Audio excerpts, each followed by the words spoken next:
You are not a 24/7 service. ప్రతి ఒక్కరిని satisfy చేయడానికి నువ్వు లేవు. యెస్ అని చెప్పే ఒక టాయ్ నువ్వు కాదు. ఇప్పుడు నో చెప్తే వాళ్ళేమనుకుంటారో, నో చెప్తే గిల్టీ‌గా ఫీల్ అవుతారేమో, రూడ్‌గా తీసుకుంటారేమో, లేకపోతే వాళ్ళు హర్ట్ అవుతారేమో, లేకపోతే వాళ్ళు మాట్లాడరేమో, ఉండరేమో, అర్థం చేసుకోరేమో అని జెప్పేసి నో చెప్పాల్సిన దగ్గర కూడా ఇష్టం లేకుండా యెస్ చెప్పి తల ఊపుతూ ఉంటారు.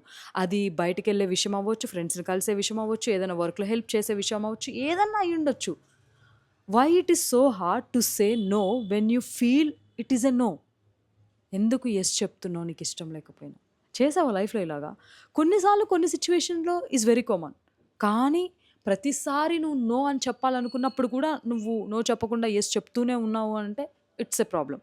నో చెప్పడం is not a rejection or it's not a rude. Sometimes it's a self respect and you should understand it.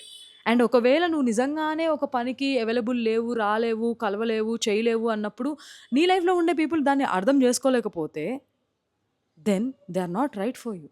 ప్రతిసారి నువ్వు వాళ్ళకి అవైలబుల్ ఉంటేనే వాళ్ళు నీ లైఫ్‌లో అవైలబుల్‌గా ఉంటారు, నిన్ను అర్థం చేసుకుంటారంటే you don't need such people in your life.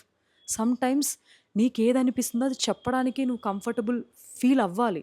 In case అవ్వలేకపోతే నువ్వు ఫేక్ చేస్తున్నావు. వాళ్ళతో గాదు.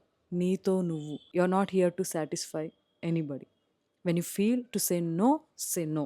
నువ్వు ప్రతిసారి ఇలా యెస్ చెప్పుకుంటూ పోతూ ఉంటే, నీ మంచితనాన్ని చాలామంది అడ్వాంటేజ్ తీసుకుంటారు. సో, ఆ స్టేజ్‌లోకైతే రాకు.